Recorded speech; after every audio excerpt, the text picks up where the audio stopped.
my beloved Boss Mike Cervera. O isa pa, mga kababayan, bago tayo magtapos, yun namang isa, talakayin natin. O, talakayin natin ng walang wag na tayo magpresenta kasi, 'di ba? Kingmaker daw siya. Tama ba? Si Vic Rodriguez naman, kingmaker. Siya daw yung nagpanalo kay Pangulong Bongbong Marcos. Tama ba, Yayaning? Tama. Agree ba kayo? Tama ba? Siya daw ang nagpanalo kay Pangulong Bongbong Marcos. Naloko na.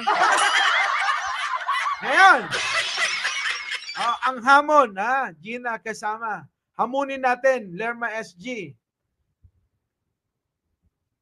Vic Rodriguez, attorney. Kung ikaw pala, kingmaker, na ipanalo mo si Pangulong Bongbong Marcos, ay dapat, kung tatakbo ka, kasi balita na tatakbo kang senador, di ba? Tama ba? Tatakbo siyang senador. Pag hindi mo na ipanalo yung sarili mo, Diyos ko po, para kang para kang dumidila ng tae. Nagets nyo ba ako, mga kababayan? Kailangan panalunin niya yung sarili niya. Kasi nagpapanalo siya eh. Di ba? Naipanalo daw niya si Pangulong Bongbong Marcos. Yun, ang higpit ng labanan doon. Ilan yon? Ilan yung tumatakbo? Pangulong Bongbong Marcos. Sino pa? Si Lenny. Sino pa? Si Lacson. Ilan ba sila? 4, 5. Sabi mo na 6. Yung laban ninyo, ang dami nyo. Pag hindi mo na ipanalo yan, 12 yung kailangan sa Senado. Pag hindi mo na ipanalo, Attorney Vic, abay, sinungaling ka. Naloko na. Sabi nga nung kaibigan natin, pag hindi niya na ipanalo, hindi siya kingmaker, coffee maker. Coffee maker daw.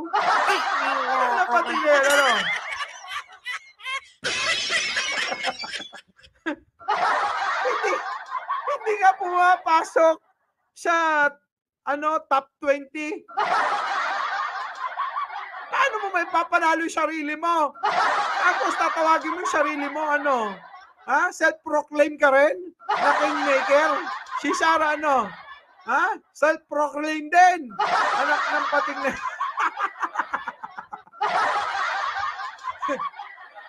Designated survivor din. Pareho sila, buhat bangko sila lahat. Anak ng pating yan. Tandaan nyo yan, kailangan maipanalo ni Attorney Vic Rodriguez yung sarili niya. Attorney Vic!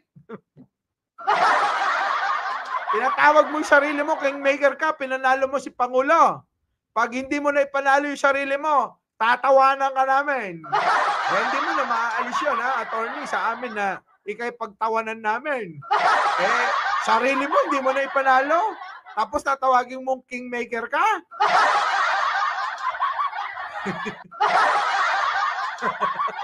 Dami pala pumuga sa mental. Fake maker. Fake maker. Hindi copy maker. Ikaw yata nagturo. Nakulate ka na.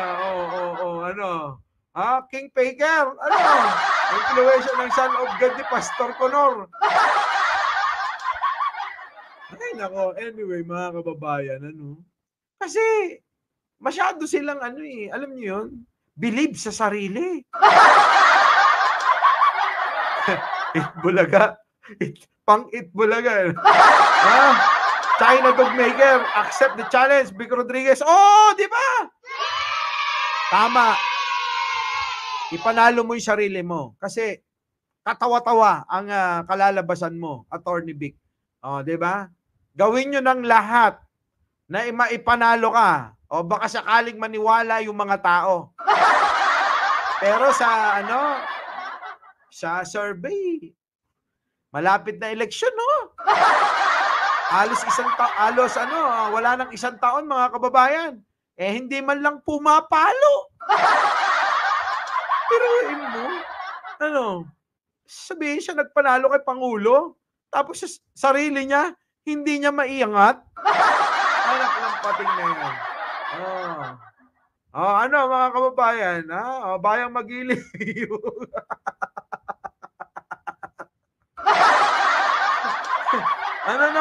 Sarah for president para malinis. Anong para malinis? Kasi bayang magiliw, medyo hindi nyo naiintindihan. Pero yun yung ayaw nila sa Amerika, pero ginagamit niya yung batas ng Amerika. Gets nyo?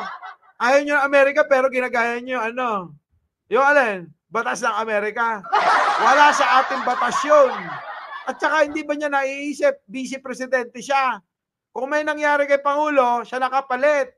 Wala nang designated survivor. Alam ng pating talaga, mga bugok mo.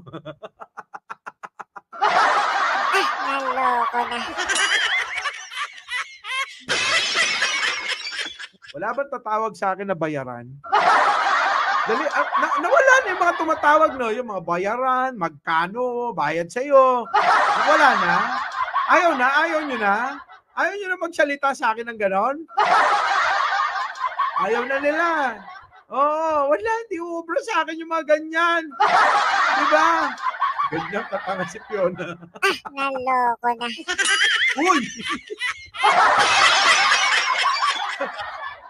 Di ba, attorney, ikaw na lang ang umupo kaya? Di ba, Kung may panalo niyo yung sarili niya, paano ba nanalo na presidente? Di ba? Baka nga, senador, hindi niya maipanalo yung sarili niya. Wasak na! Wasak na! Bayaran! Wala na lang babas, sila na lang,